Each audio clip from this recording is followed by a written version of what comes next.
Joining us right now is Juliana. Juliana, you have a film. It's called Aaron's Guide to Kissing Girls. It's a feature. And I got to say, good job on this, by the way. This is happening right now. You can go get your tickets right now. What was this like to put this together? It's a full feature of an hour and a half. We have only a few of those this year. A lot of them are shorts. Oh man, it was quite the process. We started off just as a short back in 2016, and then we sort of developed the feature version of it from there. But yeah, it was many years of developing the script, getting funding. In Canada, we have something called Telefilm Talent to Watch, which is for first-time feature filmmakers. So that was the majority of our funding. Yeah, and obviously COVID delayed us a year, but we're so thrilled to be in this festival and other festivals around the world right now. And tell us about what the story is, and where did you shoot it? I'm curious. We shot it in my home city of Toronto, and the film is a queer coming-of-age comedy, and it follows middle school nerds Aaron and Liz, and they find their friendship tested when Liz is accepted into a private high school, and Aaron starts to develop a crush on the popular new girl. Ooh. Okay, so I have a question because she's Canadian, by the way. Rebecca is. So I was like, where did you shoot it? Tell me everything. Yeah. She has that special thing in Canada, the special So Juliana, okay. First of all, the one who plays this, obviously she's very bright. I love how she, you have that like her. Because and believe it or not, usually guys go in and I'll tell you right now, my first kiss was so awkward. It was the weirdest thing. But she kind of does this thing like, and I say it's like kissing a peach, right? Take a peach and you kiss a peach. But what was that moment like? Was that a personal story or was that something you had written in? I mean, I feel like most people have the experience of practicing kissing on their hand at that age, and if you say that you don't, you're lying. And it's just sort of like this like cute, awkward, tender moment of just trying to I don't know, to test it out for the first time. Yeah Well, I think you did a great job with this. Obviously it's got a lot of let's put it this way, it's got a I'll put this. It's going to have a following because it kind of deals with something that is important to everyone, right? And especially when it says as middle school is ending, right? This is, what grade is she in? The characters are all in grade 8. Okay. So they're heading off to high school the next year. Yeah. So it's a very awkward stage of your life anyways. Yeah. Oh my gosh. Yeah. Like when I was where do you hope to see this movie go? Yeah, I mean, we're really looking forward to our festival run. I actually am flying out tomorrow to San Francisco for the Mill Valley Film Festival, and then later to London for Rain Dance, which is really exciting. And then we're hoping that people will be able to see it in theaters. We'll have some news about that pretty soon, I think, sometime in the winter. And then hopefully streaming after that. But yeah, we're hoping it'll find its audience. Yeah, I definitely think it will. I think first of all, the characters in it. It's not just Aaron. There's one Liz, right? And then there's a few others. Can you talk about what it was like to do with a cast of kind of young ones that are like ready to go next level in acting? Oh, they were fabulous. Yeah, like everyone always says like, oh, don't work with kids, don't work with animals. But like from the very beginning, the kids that we worked with were so professional and so lovely. And in a lot of ways, also like helped shape the characters. Like I always wanted this to be like a bit more of a collaborative process with them. Because I was like, well, like I can remember being 13, but I'm not, 13 in like 2021, 2022. So like if anything doesn't feel like genuine or like, you know, off to you, just let me know and we can make changes. And for like we did for some of the characters. What do you think the biggest changes were of being 14 when you were 14, 13, and now? Like, what do you want to communicate, or what do you want people to understand? Well, I've been calling this film a love letter to my younger self. Like, obviously, there's a lot of changes in terms of like social media and like, you know, those sort of like cultural things. But just in thinking specifically from a queer lens, you know, certainly there are still challenges to coming out at a young age and being queer in 2022. But it was definitely not something I was even aware as like an option for myself at that age, and, you know, just had no language whatsoever. Whereas I feel like, you know, kids these days do. And that's also why I wanted this film to cover this age group, because with kids coming out at younger and younger ages, there's nothing really for them, I guess, like for that age. Like usually the earliest sort of like queer coming of age films start like in like late high school. So that's why it was important to me to have them at this age. Mm-hmm. Well, I appreciate that you did this, especially because sometimes at that age, you don't know how you're going to be judged, you know, and when you don't know that, you don't know how people are going to view things. And you're like, okay, do I have support eventually? Sometimes the question is, do the family support? Do you cover that in this film?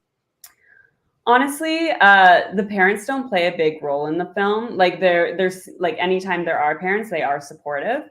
But I really wanted the focus more to be on like the kid storyline, and like keep it in that world of kid. Cause I feel like there's just like, you feel like you are in your own little bubble when you're at that age. And so, the biggest, adult that features in the film is their teacher. And then you see like snippets of the parents, but it's mostly, kept to the 13-year-olds. Well, I love it when yeah, go ahead. Parents aren't really relevant at that age anymore. Okay. They only give you the money. I get that. But no, but I like it when there are parents that are supportive of whatever the kid chooses, because at the end of the day, they're going to be there no matter what. And, you know, sometimes you don't even like, you know, some are very like, oh no, it's this or that. And I go, do you want your daughter with someone that's going to abuse them at the end of the day? Yeah. No, you know, so like, you know, let them think and let them kind of like, you know, it happens is my point. And so I think you know, I've always said this to parents, don't judge harshly, because you probably had some stuff that you're covering up when you were a kid, you know? Mm-hmm. Yeah, we all do stuff that we're not proud of at 13, 14. Yeah, so great job on this. I can't wait to see it. Good job bringing it to the La Femme Film Festival. I know it's a subject that, you know, a lot of people are going to want to say, you know what, I get this, you know. So great job making it look fun, and great job on the film, because it looks really great. Thank you so much. Yeah, I really appreciate this talk. Thanks, Juliana. All right, take care. More after this.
That's right. It is time for a film right now, Madly. It's part of the Film Festival here at 2022.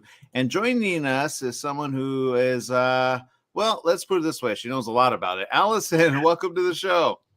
Thank you so much for having me. Yeah, absolutely. Look, this film really looks good. I love the poster. For those tuning in, what's it about? It is a modern adaptation of Anton Chekhov's play, The Seagull. So if anyone knows about The Seagull, it's one of the most produced plays out there. It's kind of like Hamlet. You should know the play. And if you don't, well, then watch Madly and you'll know all about it. Yeah, it looks amazing. I love the tat. Sorry, go ahead, Rebecca. Do you want to just give us a quick rundown? Sure. Alex is a manic bipolar playwright that gets canceled due to social media and has to recreate their version of what it means to be an artist and how to find their voice in the limelight. It's beautiful. I think cancel culture is such a big topic right now. What are your opinions on it? Oh gosh. What are you hoping that people get out of this? Alex gets canceled because a moment is taken out of context. And so the audience gets to see what really happened, but the phone just shows what people want to see. And in the play, the Seagull, the character that Alex is based on, Constantine, doesn't get canceled, but is just always struggling. And I think, I wrote this script. It was my love letter to the friends that died due to COVID in New York, for my friends and my family that died from COVID, for the theaters that are still canceled from COVID. And this was supposed to be a play that was going to be produced in Atlanta, Georgia, that Tyler Perry and all these people were going to see. It got canceled, so I adapted it to become a screenplay. And any of the funds that I make, I want to put into helping the suicide hotline. And so this is just my love letter to artists that feel like their voice isn't getting heard, truly. And to remind you that I want your voice to be heard. And what do you think the difference in writing it as a screenplay and writing it as a film has been? Was it changed? Oh gosh. Also this camera angle, we're trying to figure it out. So anyways, what was the biggest, plays are about words and films are about images. And so how do you blend those two together? You make, your first draft is the most wordy film of all time. And then you plug forward and truly understanding what does it, when you talk about manic bipolar, you think of plays that discuss that topic. And then films, you really need to show and not tell. And that was something that I still struggle with and am learning, because this is my first feature film, and I'm just so grateful for the opportunity to learn about what does it mean to make a film based on a play that was written in the 16th century. Mhm. And how do you make that accessible? And that was that's truly it. I think streaming services, films, it's so hard and it's expensive to see theater, and that's such a disservice for all of us. So I guess my response to that is hopefully blending it and making the love story become something visually attainable. Yeah, I mean, I've been living in London for the last 2 months, and theater is thriving here, and it's interesting. It's like not a culture in North America, other than New York, really. Oh yeah. I mean, you can go to Chicago and you can see comedy. You can go to LA, and I mean, LA does have a bunch of films. Or excuse me, of course it does. Yeah. Plays. And you have to understand what's so funny is, like, you know, the famous quote, theater makes you good, TV makes you rich, and movies make you famous. And I think hopefully one day we can be more supportive of theater, because you want to watch beautiful actors, and the only way that actors, in my opinion, and this, watch me get canceled, is by doing plays and failing hard in front of live audiences. So Well, do you want to keep this as a show as well as theater? Oh Or gosh, do you- yeah. I mean, we're in talks for Madly to become a play with some of the regional theaters that I write for as well.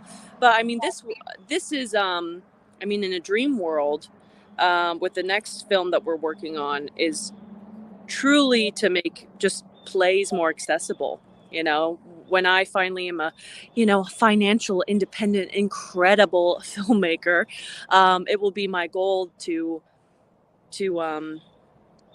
adapt as many plays as possible and bring them to people, because I just think Broadway tickets are expensive and the stories are incredible, and I want to bring as much culture to them as possible. You know, Madly's one of the first times that you'll see Black actors playing these characters.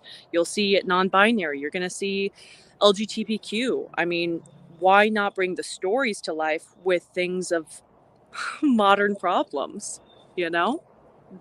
I think there's something, and Rebecca kind of tapped into it. It's true. There's something about live theater that you can't get in film, and there's something about film that you just can't fully get when you do it not right. And I'll put this out there because I think you did it right based on what I see in the trailer. I haven't seen the film, but sometimes certain people, they try to adapt a play like into modern cinema, and they fail because they do it like it's looking at a stage. You did it where if you didn't tell me it was a play or some like theater that, I'm not gonna lie, I haven't seen it. I would be like, it sits on its own, and that's very hard to do. So I think when you say you want to adapt play to people so that they can see it anywhere around the world, that's the thing about performance or play. Like Rebecca's saying, you have certain, you know, so many people in a place that you can actually see it. I love like plays like Phantom. You know, when they made that to cinema, I go, oh, it's not going to work. And then it kind of did, but it kind of didn't, because there's nothing like the real thing.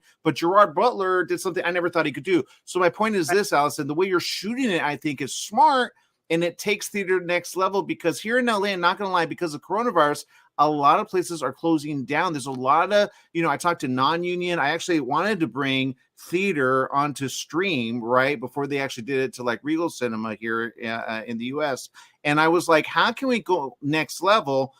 But like I said, you have a good eye of making it not a stage for the film. You don't do that. You tell it differently, and then you include all the different people and you make it modern. I'll give you an example. I'm doing a Sherlock type thing for theater, but it could be featured, but it has to be shot differently, right? And it has to be told differently. And that's what you're doing. And I think you're tapping into something that's really going to go next level, because there's a lot of like original content in a way in independent cinema, but not in the big world of stuff. And that's kind of what you're going with, because I think you could bring some theater stuff full circle and make it so that you could see it at the theater, like, you know, Rebecca's seeing in Europe, but you can also see it like in New York, you can see it in LA, and for the people that don't get to travel, like the kids around the world, they can see it any which way, right? And then they could use that as like their story when they're told to do it in school. You know what I mean?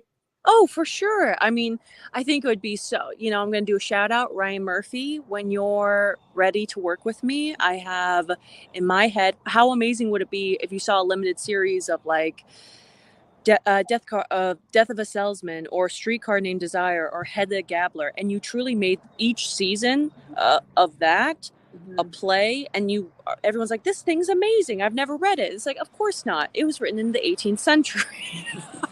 Why would you have? Right. And like bringing that, challenging the status quo of these stories, because everyone's so mad that everything is a copy of a copy of a copy. We have no new ideas, and that is what my character Alex says in the film is there's nothing new. And how do you create something new without respecting where it comes from? And that's the big theory discussion in the film as well. So yeah, I say good job. I saw Much Ado About Nothing. I didn't read the script of Shakespeare because that's highly confusing. But when I saw it with like big actors like Michael Keaton, like Denzel Washington, and like others, I'm like, okay, I get Shakespeare now, right? And then I saw Hamlet with Mel Gibson. So these things can go next level. You don't have to do like Shakespearean. You can do, but even if you did, you bring it to the modern era, and then you go, okay, check that out, right? And you'd be surprised. The actors will go, wait, this is a thing that goes back that far? Oh, that's like a great piece that we should do now, Right. I mean, I think it would just be such a disservice, especially for actors, directors, writers, all of us that are in this together. Instead of being mad at someone that doesn't know a play, is to uplift them and not even educate, because I do think that comes off as elitist, but just showing and portraying your passion. Because I think that's the next step for all of us, post-pandemic, post-streaming, getting ready for, whatever might come with this new world, and try to blend those worlds together. Instead of separating, as we all have learned, bring it together and figure out with the greatest of minds, how can we, help people?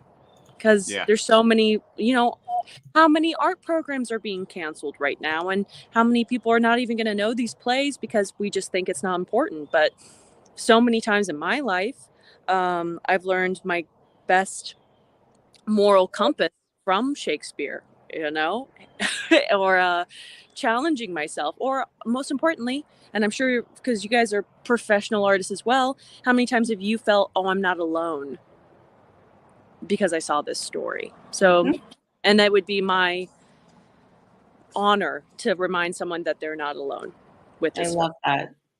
Yeah, love that. Job. I'm very excited to watch this, actually. Yeah, there it is. Madly streaming this week. Go get your tickets. Click on the link below. It's lafemme.eventive.org/films. You can get it. If you want to just get this one, you click on select the showing, and then you can watch this one, or you can watch others as well. And you can join all the fun right there. Thank you very much, Allison, for doing everything that you're doing, and congratulations on the rest of the decade that we have coming ahead. Thank you so much for your time. I've been loving the interviews, and please check out Madly, and follow me on Instagram, Allison Dane, or themadlyfilm.com or the Madly Film. And hopefully I'll have a PR person so I never stumble over this again. Thank you, guys. Thank you. More after this. In the beginning, all films were short. It's not a charity. We're not here to help you. We're not here to help your cause. We're there to make our money make money. It probably takes a year to 2 years to really start seeing money. That title of executive producer on a feature is not the same as the title of executive producer on a television show. Don't give yourself a bad review before you start. I'm sorry, I'm super awesome, and this is my pitch.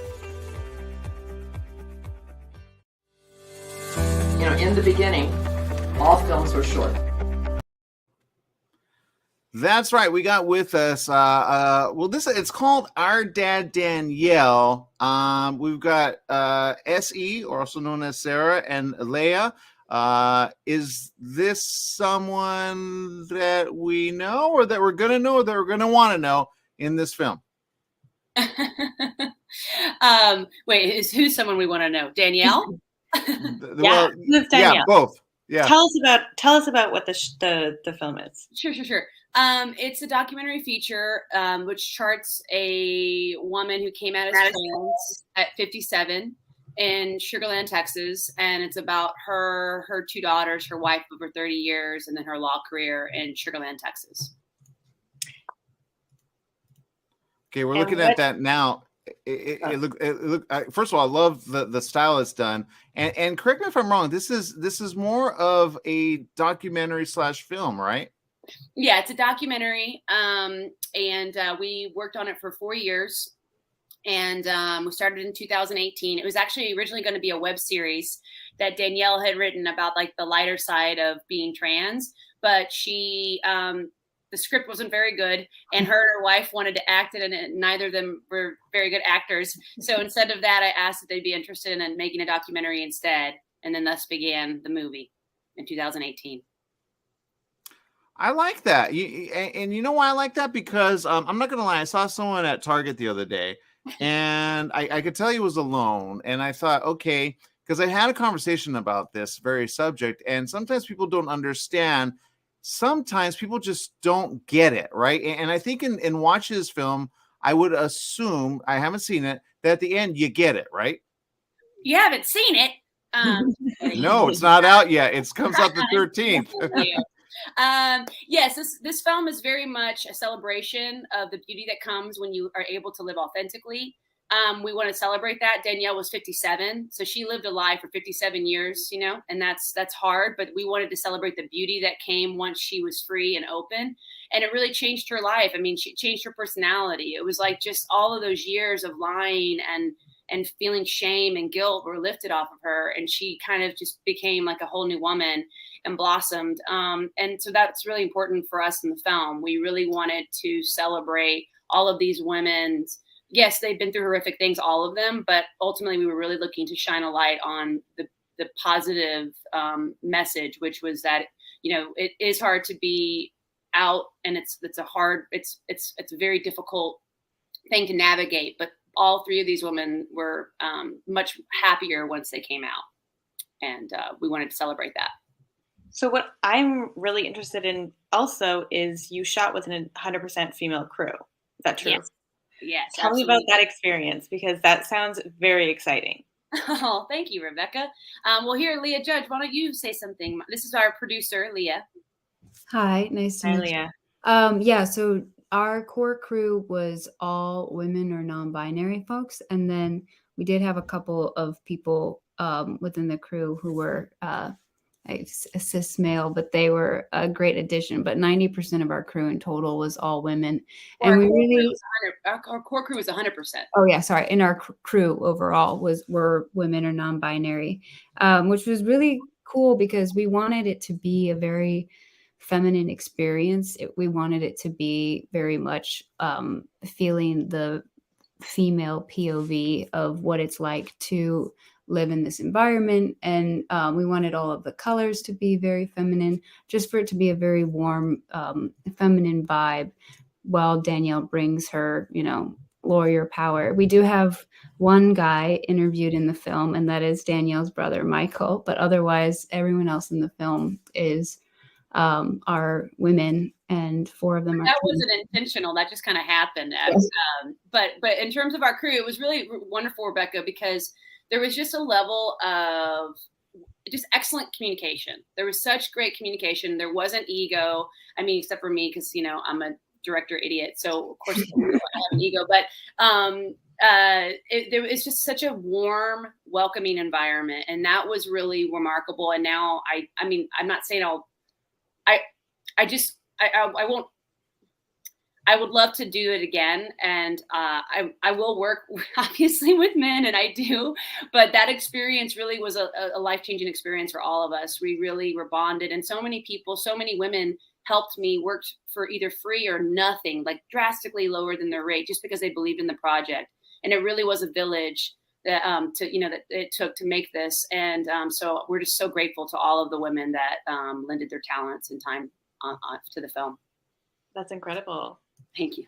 Well, and I will say, I love in the beginning of this, you wrote this: Danielle Joy DJ Healy was terrified of being her true self for 57 years, fearing she would lose her wife, 2 daughters, and a prestigious law career. She almost died trying to shield those she loved from her reality. And then it says, for over half of her life, Danielle had privilege and power on the outside while suffering tremendously on the inside. So I will say this, it's kind of a coming like, hey, I'm going to be very real with you. This is, and we think of some of these things like in the news and we go, okay, a lot of people kind of, they say, well, I don't understand. And I say, look, if you're not living it, you don't understand. And then it takes certain ones to understand that along the way. And I think it took your team to do exactly that. And I love that you were very honest in the beginning when you said, they couldn't act, because I could tell you wanted to make a film out of this, but you did the next best thing, which is just let them be them instead of like having them play themselves, which I think is very telling.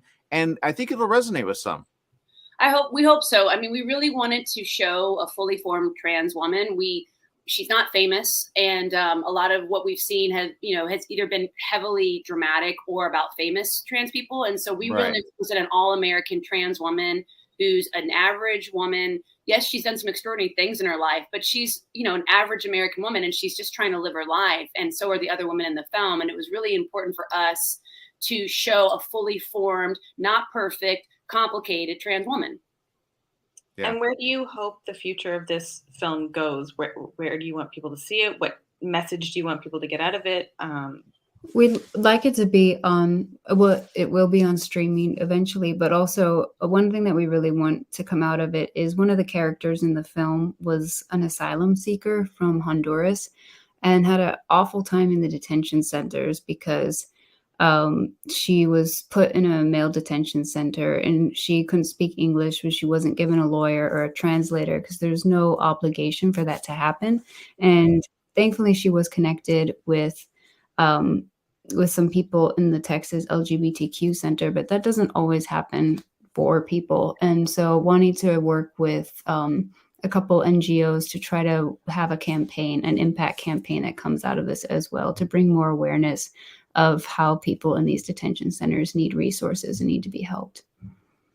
Oh, I'm glad you said that, Leah. And thank you again for joining us here at the Femme Film Festival. I always say, whatever you can bring it, and then get the understanding out. Because I think, again, we say we're tolerant. I hate that word tolerant because it means you have to tolerate things. But what I like better is to understand what someone's going through and then say, okay, maybe I don't agree, but at the end of the day, let them be who they are. And like kind of you put at the beginning, he struggled with this, and when he was out about this, they were understanding of him being what he wanted to be as, Danielle. So I think it's a great story about something that's real. You're not, telling a story that you want to be told. You're letting them tell their own story in the way that they are living it. And you're not trying to put anybody else's opinion on that to kind of in a way like say, oh, I say this or that, kind of like other people's, want to believe, you know what I mean? So you bring real, true understanding to it.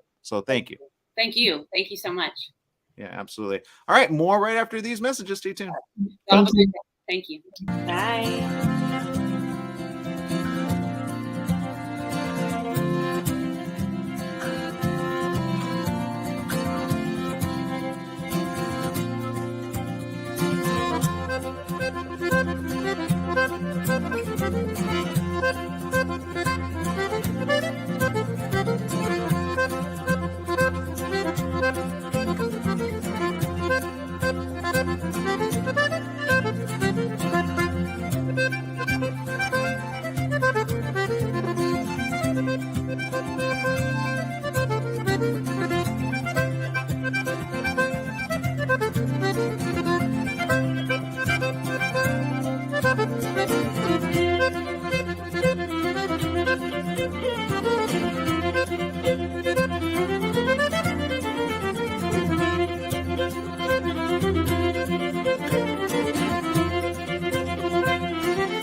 That's right. It's Christine Twyman with us. Hello. How are you doing, Christine? Good. How are you? Doing good. Rebecca's with us. Rebecca's in Europe. Where are you at, Christine? Where are you tuning in from? From LA. Awesome. Okay, we're pretty much neighbors. Okay, Complex is the film. I love that we can connect all around the world, you know, and stream all of these great films. I can almost guarantee Rebecca's going to want to see this. Can you tell me what Complex is and why is it exactly that? So it's actually a web series pilot. It's a sci-fi thriller about a girl who is going through an experimental, like a very extreme experimental complex PTSD therapy. Yeah, and it's that mostly because I wanted to play around originally with just doing something that was very visually visceral, and I didn't know what I was going to do. I just started writing, and from there the story developed, and then it ended up being a story that was very important to me as well as my director. We both are people who have had our own mental health struggles. My co-director. So I think approaching this story was, I think, cathartic in a way. Yeah, I think we were mentioning that there's a lot of content that's coming out right now that has to do with mental health because it's such a topic that nobody's ever addressed before, not in the way that we are now talking about it. So I'm excited to hear what your perspective is or what your angle is. If you want to tell us a little bit more about what we can expect to get, what kind of message do you want to get out of this? I think for me, the goal in not just the pilot, but eventually the entire series is to create a representation that I think is more accurate to what PTSD is. I think a lot of the times when we're seeing people, like we do see PTSD on screen, but it's a very specific version of it, oftentimes like either military, sometimes SA victims, and a lot of the times we're seeing from the external, we're seeing how their actions are being perceived, or we're seeing what their actions are. We don't necessarily always see what's actually inside the head of someone with PTSD, what a flashback looks like from behind their eyes. Another really important thing for me was something that is newer in the mental health, like a newer discussion in the mental health world, is the concept of complex PTSD, which is PTSD from not just one singular event, but a series of events. So it looks very different in how it's formed than how normal PTSD does look as well. And it's not as widely discussed, but it seems to be something that may actually, as we learn more about it, may actually be more widespread than than what we normally look at as PTSD. So okay, I'm going to read this. I think it says it really well. It says Benny Lipton is trapped. She is trapped in a bad relationship, trapped in a cycle of abuse, and trapped in her own mind. She's being treated, as you mentioned, complex PTSD to no avail, and her reality is growing more warped by the day. I got a question. What is the reality she's living now all of a sudden? And sometimes people don't understand when you're trapped in the mind, sometimes you're obviously you're not somewhere else. You're just kind of like, in a world where you go, okay, what next? Yeah, for her, she's trapped inside of this, like for her personally, she's trapped inside of this concept of not really knowing what's real and what's not, where what's actually happening and how you perceive the world around you. I think I Oh, there you go. I lost you guys for a second there. But basically, it's she's trying to figure out kind of how she feels about things and how she perceives things, and where reality begins. And I think this can be a very difficult thing, especially if you've ever been someone who has undergone abuse, especially in the realm of psychological abuse. There's a lot of you look at movies like Gaslight, and it's just a lot of well, like where does what you actually know to be true, and where are you just projecting and things like that. And then for this particular series, because it is sci-fi, it ventures into that in a very disorienting way. It's the best way that I can put it without giving away too much, I guess. Well, but it's interesting to watch anyways, is what you're saying. You're kind of bringing mental health into a light where it's actually entertaining and people want to watch it so they understand what's happening. Yeah, that's my goal, at least. It's a difficult thing to do. It's very nuanced, but I'm trying. Well, I like how it says, and I love this word that some people use. They say, "Don't trigger me," but this is a different trigger. It says one particularly triggering evening with her boyfriend Trent throws Benny into a tailspin, and she crashes. She finds herself in dark territory. Sometimes people don't understand what that dark is, and to pull out of it is sometimes the most difficult part. So I guess the advice I would say you probably have, and what is it? For people that don't, I guess when you say that, do you mean like for people that have a hard time? They go into a dark place, so to speak. Yeah, they go in a dark place, and you gotta, sometimes it's not.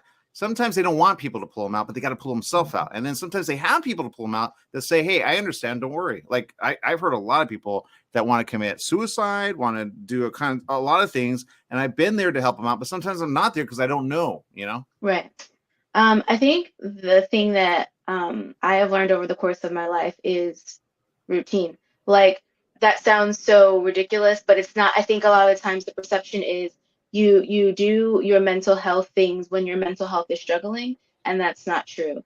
Do your mental health things, like do whatever your routine is that keeps you out of it. Do it even when you're good.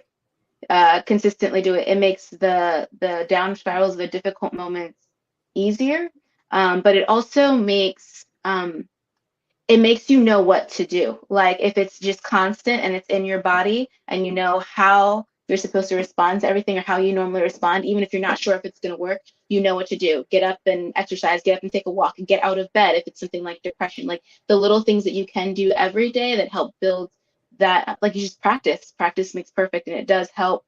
It doesn't mean those dark moments don't happen, but it makes them lesser and lesser.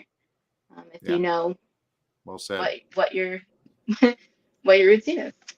Well said. And where do you want to see this? This is currently a web series. Do you want to continue expanding it out with, full seasons? Do you want to keep it as a web series? Where do you see this going?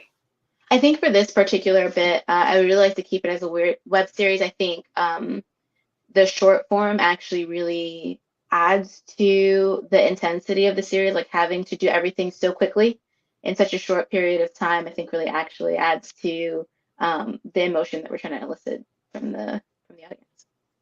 Yeah, well, good job, Christine. Great job. And I'll say this, it's kind of a thing that needs to be out there. And I say, there's a lot of people, for example, that I actually talked to in London and other areas, including one. She's actually being stalked by a guy.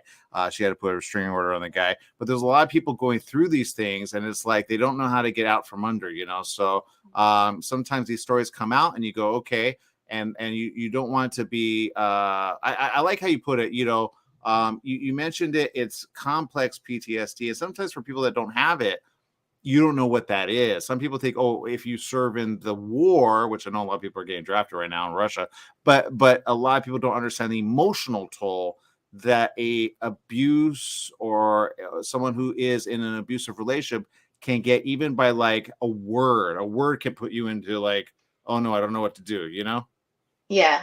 I think that's a really important thing as people learn more and more about complex. I only learned about it a couple of years ago. It's really interesting to look at it does look very, very different, and it is harder to explain because I think if you can say this specific thing happened to me, like a situation like where people are more apt to understand, it's like something that they can like physically go, oh, I could see why that's traumatizing. Things that you can't explain, things that are happening in private, things that are happening in your minds, things that are happening just day to day, that may actually a lot of people don't even realize may be boundary pushing for individuals. Things that other people may not even see as problematic can be problematic to an individual, and especially over time.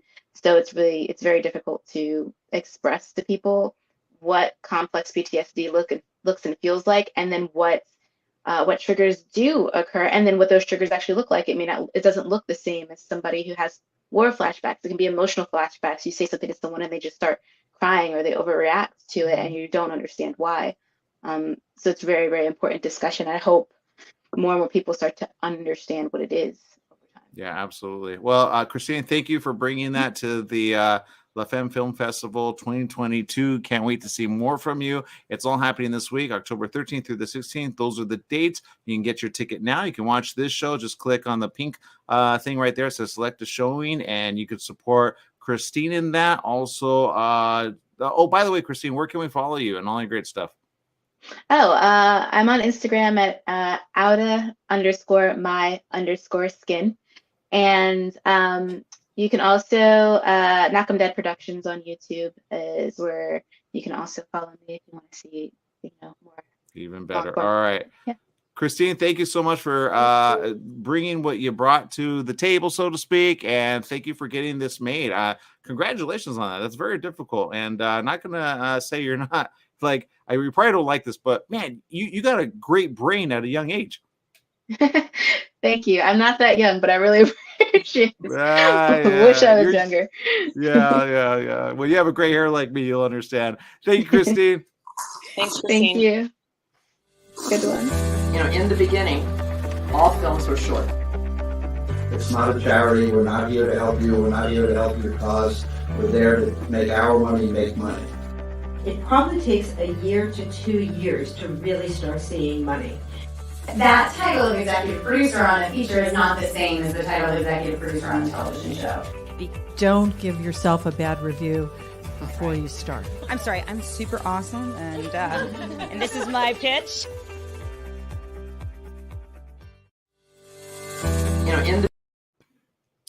We're joined right now with Sonia, and Sonia, you got a very interesting film, and it's something that is, it's called Cray, and it's a dramedy pilot about maternal mental health. We were just talking about mental health just a moment ago, but what is this about? Yes. Hi, Erin. Hi, Rebecca. Thanks for having me. So Cray the film is a proof of concept pilot as an idea for a TV show. It's about two best friends, Cora and Ray, which is kind of the play on the word, part of the play on the title Cray. And it's about the dynamic of this friendship between two women. One is a new mom who is suffering from severe postpartum depression, and the other one, Ray, who's very single, and very disconnected from this journey into motherhood that Cora is experiencing. And they're such dear friends, like sisters, but this life change has really forced them to grow apart, until Ray discovers that Cora is depressed and is about to kill herself, when Ray walks in. So it's just about the dynamic between the two of them, Cora's journey with postpartum depression, and Ray, how she can be there for her friend, and how that ultimately helps her grow as a person as well.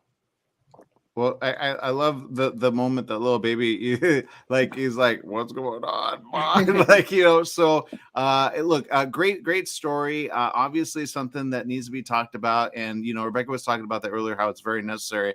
And I think if anything, you brought something, as I think most filmmakers do, especially in the independent world, they bring a story of their own. Well, what's that story you like to let people know about without getting too personal, obviously? Yeah, I mean, I'll be fully transparent. I struggled with very severe postpartum depression after I had my first kid about 2.5 years ago, right at the start of the pandemic. And I felt very isolated and alone. I felt like it was a stigma. I didn't feel comfortable talking about it freely with people, and if I did bring it up, it just I just felt uncomfortable with the way it was received. And I think it's just mental health, maternal mental health, all of that is it needs to be broken in mainstream media. We need to break the stigma. And that was kind of what inspired me to create this show. Also, I'm not, I'm trying to target moms, but I'm also trying to target the support system surrounding the moms, because ultimately when they are the ones struggling, the partner, the best friend, the family member, these are the people that need to be there for that mother and to make sure it doesn't, get dangerous. Yeah, I mean, I think mental health in general is definitely a topic that needs to be addressed, but I mean, I've never had children, so I can't relate or understand really, I guess, but I think that that's probably something that's even more of an important topic to talk about, because, it's one thing to have mental health issues and not want to talk about it, but it's another thing when you're supposed to be going through the best time, the best years of your life, and you're supposed to have this formidable change of happiness and joy, and when you don't feel that, I think it's 10 times worse. So I'm happy that you're, bringing the conversation to light. Because I'm sure that there's a lot of women that probably need to see and hear this and not feel like they're alone and be able to open up about it as well. What was the journey getting to create this? Because you're the writer, director, star. Tell us about what the journey was like. Yeah, it was quite a journey. I thought of the idea probably about like 6 months after I had my first baby. Idea was in my head for a while, finally just sat down and wrote the script. And then first I found my producer and my DP, Eric Michael Korkmer and Gemma Dahl-Grossman, who are fantastic. And they were kind of my skeleton crew. And then with their help, I did a crowdfunding campaign through Seed and Spark. We raised $15,000. We got our cast and production, everything went well with production. It was just very boom, boom, boom. I was just so like pumped to, once I had the idea and had the script, I just wanted to hit the ground running and just do it, not take too much time. Yeah. I'm glad to hear that, because you discussed something that men did not understand, and they judge harsh. And I've had friends who have not only had a kid, like a little one, right? And you could tell beneath the surface there's something going on. You can't call it out, because if you call out anything about postpartum depression, some people are just like, no, I don't have that. But I think it's telling in kind of like, if you read the description, there's a part where she's trying to kill herself. And he, Ray walks in on that. And then there's more that comes out from that, but it's a thing that sometimes it's in the news, because you go, why did that woman do that? But you go, well, was she a new mom? You go, okay. And then people go to the obvious, like, oh, well, then she, and there's a judge thing that comes out. And I say, don't judge. If anything, understand that it's very difficult. The body goes through a lot of things after giving birth. And some women just go through it differently than others, because some women don't understand this, right? Yeah, absolutely. And it's very common. It's, so 1 in 7 women develop postpartum depression after having a baby. It's one of the leading causes, suicide related to TPD is one of the leading causes of death in postpartum women. And it's probably, I would say, number 1, but they, lots of times it's like drug overdose, which they don't know was this intentional or unintentional. So it's incredibly common, and it's, and everyone needs to, everybody, whether or not, like Rebecca said, whether or not you have children or not, everyone needs to be aware of it, and you need to know how to support the people that you love in your life that just had a baby. And like you said, Erin, they might be like, I don't know what you're talking about. I don't have depression. I'm fine. So you have to just look for those warning signals, because they may not even know that they have it, and they may not feel comfortable saying it because it's stigmatized right now. Yeah.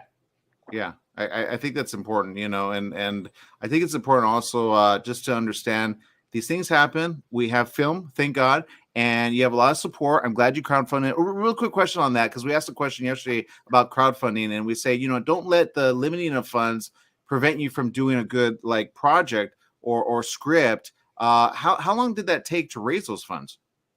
It was I did a 30-day campaign. Wow. And how much again? So for production, I raised, I set a goal for $12,000 and I raised for $13,500, and then Wow. I did post production. I raised like a couple thousand. Good job. Good job. Well, I think you could do a lot with this, and I think you could even do a series of like a few, and you could tell each woman's story that battles it, and then maybe one where they kind of support one who eventually like almost on the brink, but then they save her. You know what I mean? Because there are those stories that never come out because they don't want it out. But I say if you share that, then you'll help people when they come across this and they don't know what to do. And I'm not gonna lie, I didn't know what to do when I came across certain things. I'm like, I don't know what to do because I'm a guy. And you're already gonna say you don't understand. And I'm like, I'm sorry, I don't understand. But you know what I mean? So sometimes it's a little difficult for people that don't go through it. You know what I mean? Yeah, absolutely. Yeah, and then that's why I wanted to be a series, because there's so much more with just female fertility issues in general. So it's not just like postpartum depression. I want a show that's going to talk about like miscarriages, fertility struggles, like IVF, adoption, like all of those things, and how that affects us mentally with those struggles. Yeah, exactly. All right. Awesome. Thank you very much for spending time with us. Congratulations on this. Again, it is called Cray, and it is a film that you can watch right now. It's a very good telling, and you can do so by clicking on the link. Thank you so very much for spending time with Sonia. Yes, thank you. Both of you as well. You have a great day. Take care. Thank you. Okay, more after this. Bye. You know, in the beginning, all films were short. It's not a charity. We're not here to help you. We're not here to help your cause. We're there to make our money make money. It probably takes a year to 2 years to really start seeing money. That title of executive producer on a feature is not the same as the title of executive producer on a television show. Because what you're seeing on television right now is history in terms of where decisions are being made today. Don't give yourself a bad review before you start. I'm sorry, I'm super awesome, and this is my pitch. What are recommendations for packaging? Getting to the right person at the right time, and you have the right piece of the package that they want to see. And be able to adjust, because the plan will never execute exactly as you plan it. If you set aside money for social media, for a publicist, for marketing, things like that, and really you don't have to sit behind those dollars, and you can have more control of your own release. You can't go wrong. But as for me, I knew that my episode was either going to be awesome or fine. That's the risk you take.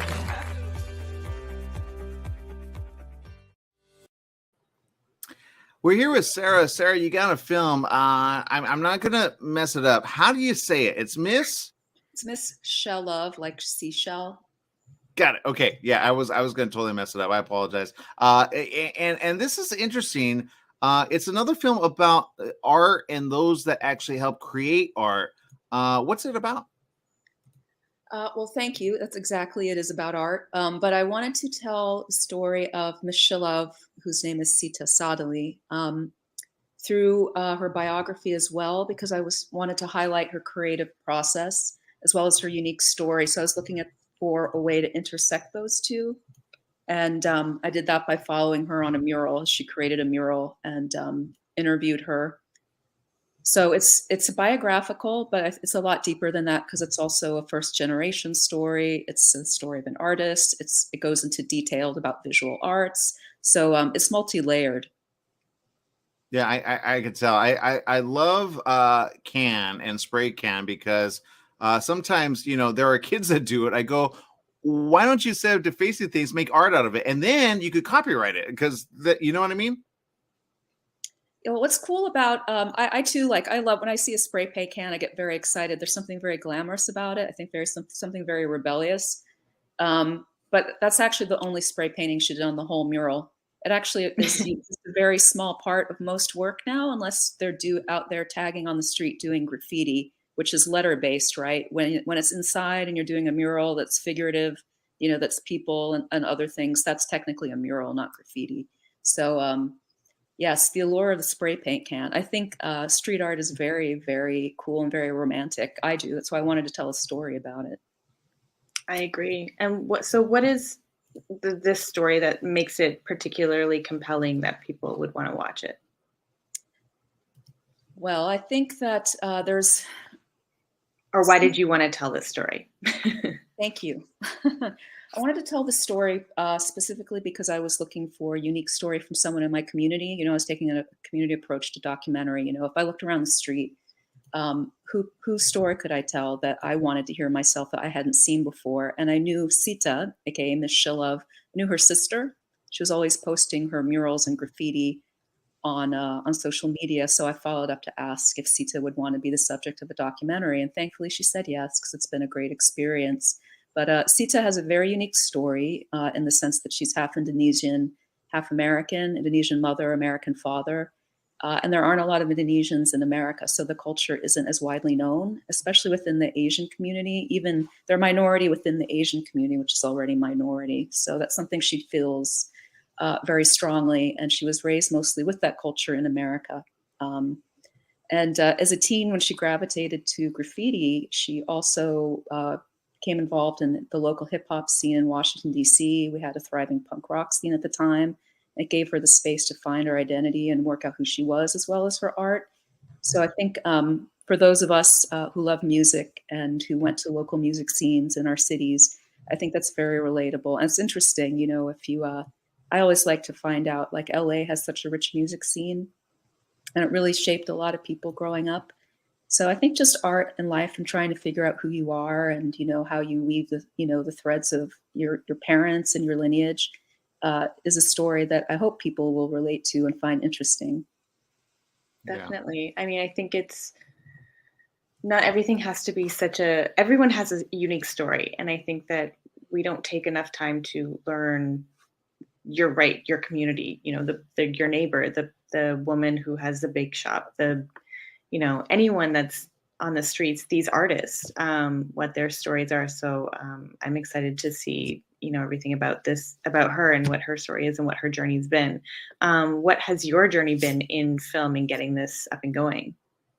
Well, it's been quite a journey. I feel even with short films, it's always a journey with filmmaking. It was meant to be very short, minute and a half, to go on the web for an academic fellowship, actually, postgraduate one.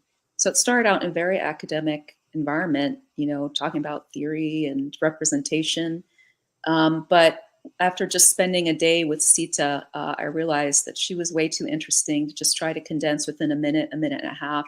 And also she's very cool. I mean, she DJs, you know, she doesn't just do murals, and she teaches, she's an activist. Like she's such a rich person, has such a rich story. So I decided I would pursue it. Although this is still short. I mean, I could have kept filming for sure. She did incredible stuff after I shut off the camera with her, and maybe I will one day. But so it evolved into still a short, but not a micro short. And thankfully, I was able to turn it into something that I could submit to festivals and share with people. And it's been really great. And Sita's enjoyed it as well, getting to talk to people, you know. Well, and I'm glad it's included in the description. It says your aim is to elevate the voice for women and for the community, especially this one from her community, and visually tell her story. The result is a short documentary that unfolds Sita's life as she creates her art, one color at a time. And I think people kind of sometimes, you know, they don't know they have a story. I come across people all the time that say, you know, I want to write, I want to, you know, do something. And some say I will write a story eventually of my own, but sometimes you need somebody else to tell the story, to do so in a way, because when you kind of get like there, you're like, I don't know where to start. And you kind of just say, let's just see what happens, right? Yeah, absolutely. I mean, I think Sita's been around for quite a while. I mean, I was walking by her murals. She's a very humble person. I mean, she's there to do the art. I think also within the graffiti culture, it's very much you don't call attention to yourself. You know, you're there to do the work. People who know you know it's you because they know your tag, they know your style, and you're speaking to each other on the street. So I really, I mean, I'm just so grateful she gave me such wonderful access, because I was really allowed to shine a light into a world, you know, not just her life, but like a very strong thread is this subculture of like graffiti, and it really informs her approach and her thought process a lot. So I was able to shine a light into it, and I learned so much. I mean, it was exciting for me.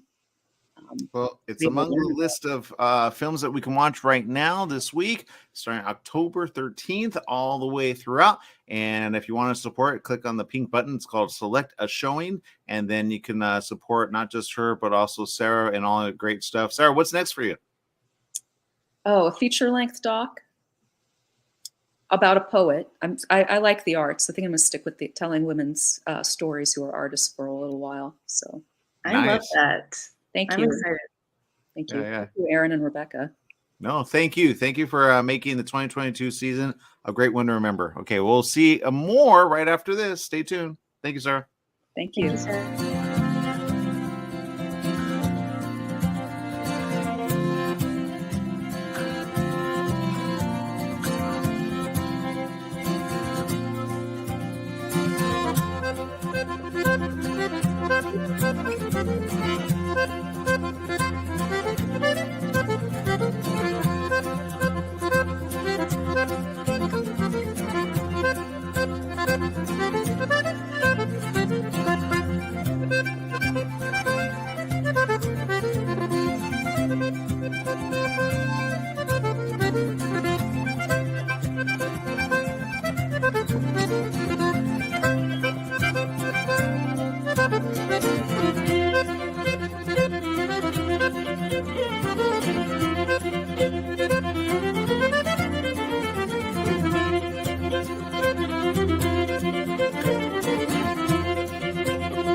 We're here with Chris. Chris, you got a film there. It's called Forests of Hope. It looks really neat. It's a documentary film presented by Mary Kay Inc., written, directed, and produced by an all-female team. It's a journey to the front lines of the battle to save the planet from the threats of climate change. Boy, are we talking about that right now, huh? Yep, that's what we're talking about. Yeah. So tell what was the moment like when you said, okay, we got to do this right now? Well, so Mary Kay approached me. They have a program that they sponsor down in Monterrey, Mexico. Sorry about the lighting. I'm under a tree. That's okay. But then again, the short's about trees, so fitting.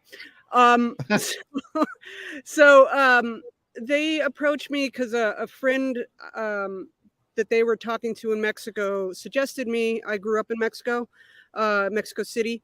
And so I jumped at the chance to highlight somebody in Mexico who's doing really good work for the environment. She's also doing really good work for her own community and raising up. It's a story of women's empowerment as well.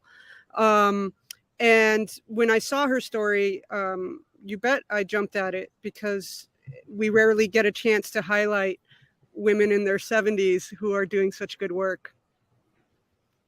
Yeah, I think it's a nod to the work that is kind of like, I'll put it this way, and they say, as of years before, it's not a thing. It's just a little smog. It's just a little this or that. But now with volcanoes kind of adding, I think we had 50-some volcanoes all in 1 year, which is unprecedented for years. That adds to the footprint. And you show fires, you show wildfires, you show a lot. What was that like when, A, you got approached, and B, when you're like, okay, I got to tell this story and I got to give it the time of day so people understand where we are, literally, because you talk about Mexico.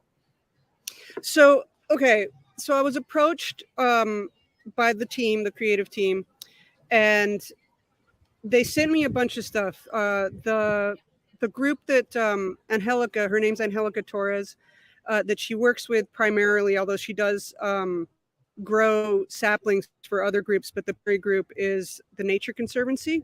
The office is down in Mexico. And they sent me all this stuff, and I was looking at it, and I looked at Angelica, and I realized that our environment is transforming on a daily basis, often in a negative way these days. But she was also transforming herself, her community, and the environment around her for the better. That fire that you saw that we were supposed to shoot, and the same week, I think it was a week or two out from going down there, they had they had a fire that they ended up having to evacuate their own community. So we had to postpone, and we were down there. I would say, I think we were 3 weeks out from them getting back home. And even as she was evacuating, she was helping people from other communities. So it's a very prescient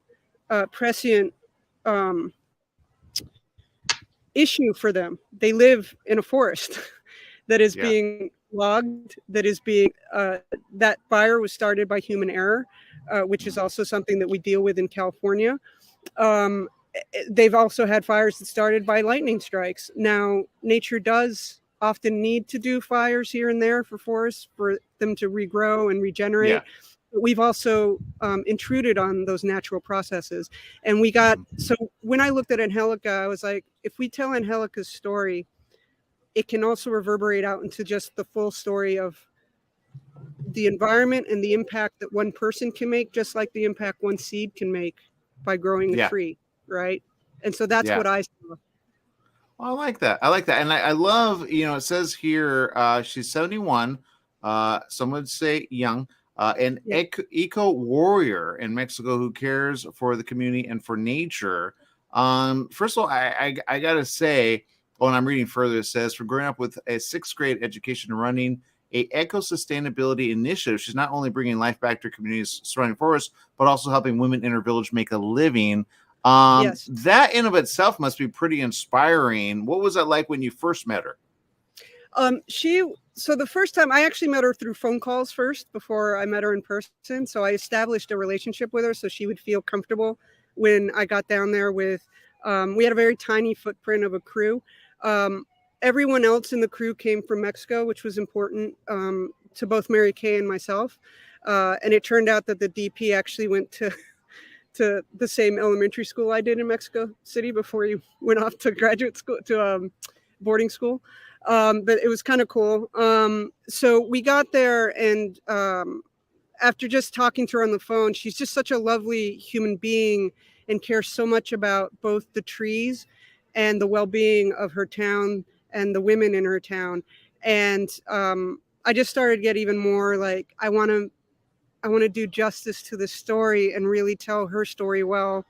And we got down there, and it was so welcoming, her family, herself, and the whole community. And, that the economic sustainability that she fosters, these women have homes often that don't even have indoor plumbing, and now they've got money to put in a bathroom inside, like things that we would never even think about, that we take for granted. They're just making their life that much better. And to be honest, the most inspiring thing about Angelica is she doesn't realize her own footprint. She just does it because it's in front of her to do, and she thinks it's the right thing to do. And she doesn't realize the ripple effect of what she's doing. And isn't that a beautiful thing? She's not at all doing it to make a name for herself. It's just there to be done. Yeah. Yeah. I think it's not only something that, other people go, I wish I could be that eventually. Sometimes you don't know when you're already that. I meet a lot of warriors along the way that are doing something just because A, they believe in it, and B, because they just know it's the right thing to do. But sometimes along the way, it's the fight of certain people that go, no, we want it the way it is. And right now, there's a fight, even now, with the world where it's at when it comes to certain like things that are popping up when it comes to quality of air, quality of life, and quality of just, like I could think of China, when China actually had oxygen masks, I think, and they had oxygen tanks just to be able to breathe, right? Mm-hmm. And they got out of that. But, you go, well, what next, right? And with flooding being more than it ever has been, not saying it's a new thing, right? But there's some unprecedented numbers that they're looking at, and they're going, uh-oh, the glaciers are melting. That's not good. There's a lot of things we get here on the news that I go, to people that don't watch us, and they say, wait, what? And I go, yeah, there's new information. It's almost like everything that they would say like in 2012, 2011 said, oh, this will be like 100 years in the future. It's now. We almost have the day after tomorrow now. I showed my mom that, and she was like, oh my God, these things are really happening, because now we're talking about certain movements of ice. And now we're seeing the rising of waters, like in Florida, there's rising of waters with this storm, with the hurricane. It's moving inland. So I say, if you're at sea level for the next 3 years, be a little higher than that, because your place at sea level, especially if you're near the beach, it might be a little flooded, Mm-hmm. Yeah, I mean, it's all over the place. But I will tell you, I grew up in Mexico in the 70s and 80s. So I moved down there when I was 1 with my family. not my own self, and lived there until I graduated high school. So until I was and we had smog days because back in the 70s and 80s, pollution was really bad in Mexico City, much like you're talking about in China. And we had tags on our cars. There were certain cars you could only drive certain days of the week. They were implementing all this stuff. So these are issues that I think a lot of nations, other than the United States, have maybe paid a lot of attention to because it's affected them very personally. And the city, at least Mexico City, I know I've been there, recently. It's not as actually smoggy as it was back in those days. So there is ways to combat it. We just need to have the will to combat all of this and to hopefully save our planet, and to be able to show a woman in her 70s doing that, to me, was pretty inspiring. I mean, I'm 52 and I look at her and I go, I can still fight for our planet. And I hopefully younger people can see that as inspiring as well. You don't have to, you can be any age and make an impact. Yeah, exactly. Well, I want to say thank you. I know we got Rebecca there, and I know Rebecca, you have to bounce. She's in Europe right now, so it's almost like past midnight. You know what I mean? But so we got Europe, we got Mexico, we got the US, we got everything all around the world, and you could view it right now, right? Huh? Well, basically, we can all we can all tap into each other right here, right now. And so I want to say thank you, Chris, for bringing this story. Rebecca's going to bring it to her friends in Europe, and we're going to bring it here in LA. All right. Okay. Thanks so much, Aaron.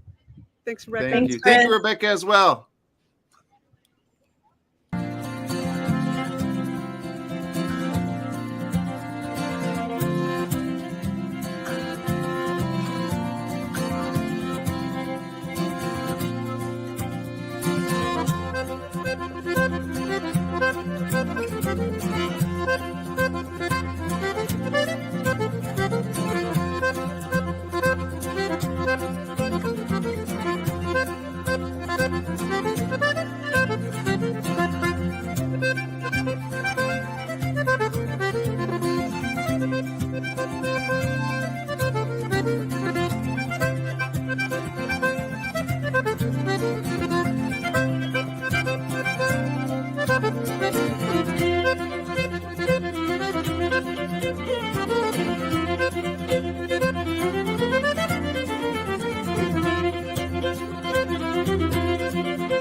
That's right. It is Kate. Hello, Kate. I know we startled you right there. We're like, boom, you're there. Hi. Hello. Hi. I know you're part of a great lineup, and including this. It's an award-winning coming-of-age drama short called Parallels. That word, I love the word, but there's much more to it. Can you tell us about it? Yeah, absolutely. Where do I start? Well, this story is based on true events. It included a lot of my mom's life and my experience as well. And the name Parallels comes from similarities in our paths that I found out about later. And this sort of inspired me to write this piece, in order to honor her name and to also shed a light on teenagers who go through loss, and when they're young and they're going out in the world and, they're finishing school and everything seems bright and happy, but, sometimes life gets in the way. Yeah. I can see it. It's a very emotional few moments there that I could see. And sometimes when you tell a story like this and you have to live it, especially in the moment, it's kind of hard to shake it, right? Yeah, of course. I mean, the whole process of creating this short was very emotional from beginning to the end. It's really, it was like a therapy in a way for me as well. I'm sure a lot of writers go through that, but actually being able to create this short took a lot of my energy, emotions, everything. But it was experience that I needed to go through, and I'm not talking just about like filmmaking stuff. It was Yeah. something like I had to overcome in order to move forward. Yeah. Well, and I love, I keep saying support the people of Russia, right? Russia's in the news right now a lot. But I always say, sometimes people don't always agree with what happens to others. Some do, some support. I know there was a thing that we have to report on this week, which was a huge thing in Russian area. But this actually, you shot it in Russia, or how did that happen? Yeah, so I funded the film both in the United States and Russia. It was mostly supporters of my, my personality, my craft, my work. And I shot film in Russia. Yeah, it was my first experience working there as well in filmmaking. Like, I barely knew anyone there. So I had to assemble a team, which was amazing. And yeah, I know, there are a lot of things happening in the world right now, and obviously Russia's in really bad light, and I completely, sympathize people, who are here, and happen to just be born there or who are there, like my friends struggling and stuff.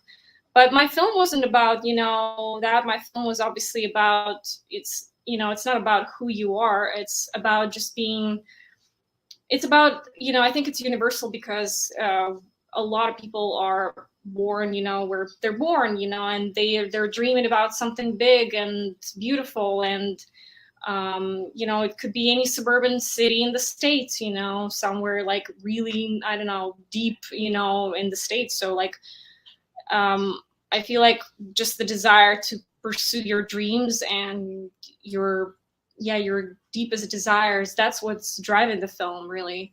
And yeah, obviously, this was very personal because I was born in Russia. But it's, really, I think it really can be relatable to a lot of people. Well, it is, and that's always what I say. When you take the politic out, when you take the war out, when you take the bomb or missile out, you take the discussion of nuclear, you take all that out, you have a life on the opposite side of the world. And I think this really tells that. Just like, some don't even understand when you're in Russia, there's certain things said about US that you would go, oh, I didn't know that, right? And I say, yeah, sometimes US is not actually, the smartest, in the world. And sometimes other people don't understand that. But I say, look at the human, look at the story there. And I think you tell the story really well. And I love the way you say this. It says it follows Lena, a headstrong and creative teenager in suburban Russia who is figuring out who she wants to become. One thing she knows for sure is to live a creative life while seeking the support and approval of her conservative parents, and we all know we got them, right?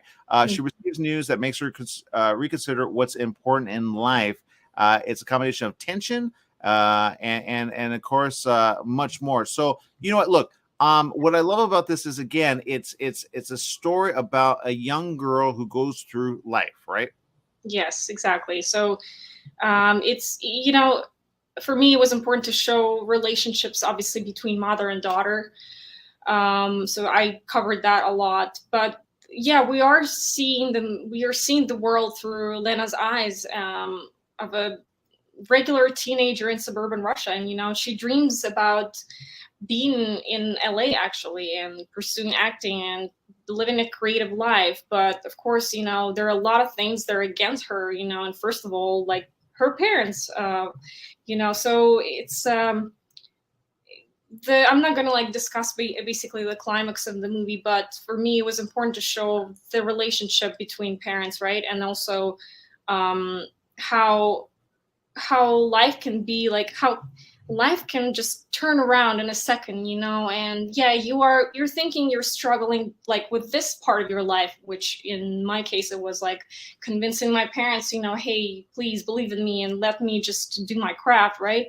Yeah. But then life just is so unexpected, like, and it turns around in a different way, and you're like, oh wow, like I have a different challenge now, and there's something deeply, like there's something more important. And also you as a person, of being 16, you all of a sudden you realize, oh my god, I have to grow up now. Like no, those problems are not anymore the problems. Like there's something bigger than that. And I guess that's what's the take of this, I guess. Yeah, I can't wait to see it. I know there's a lot of films. I see there's already a lot of little labels of awards. So good job on that. I got to imagine, bringing it to the Femme Film Festival, you kind of get to surround yourself with a lot of other, well, let's put it this way. I know this week is going to be fun. I know Leslie always brings everyone together. She says, hey, let's have some fun, even if we do so virtually. So I think if anything, I can't wait to see what comes, let me put it this way. I know it takes people to do this. I know we're just interviewing you, but you put a whole team together. So keep it up.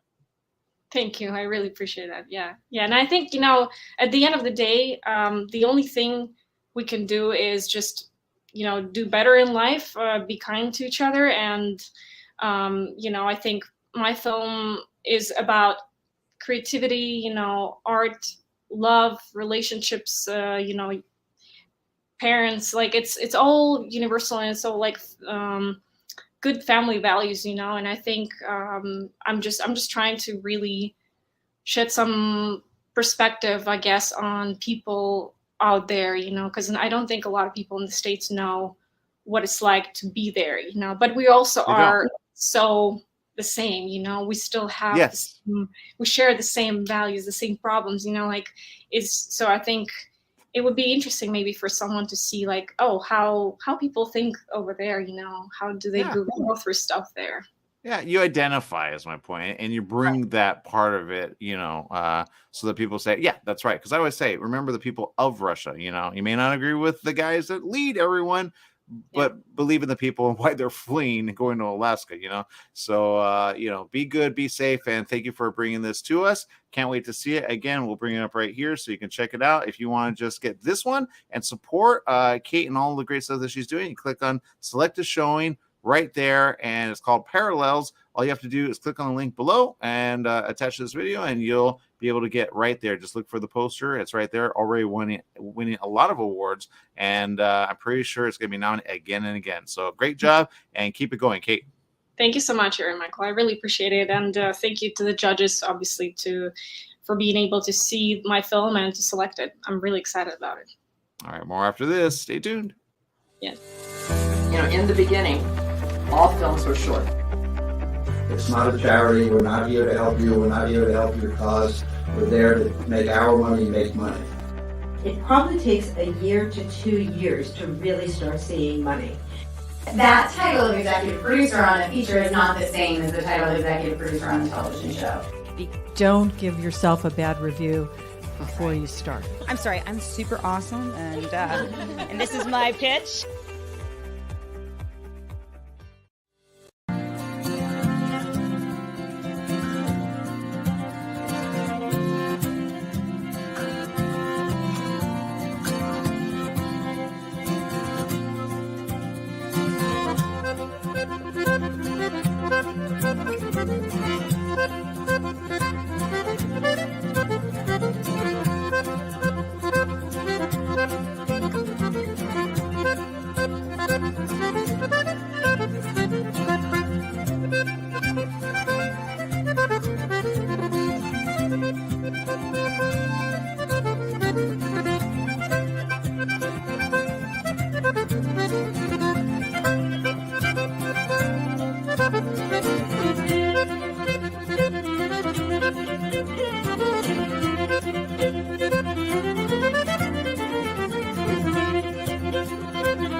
Thank you.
Thank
you.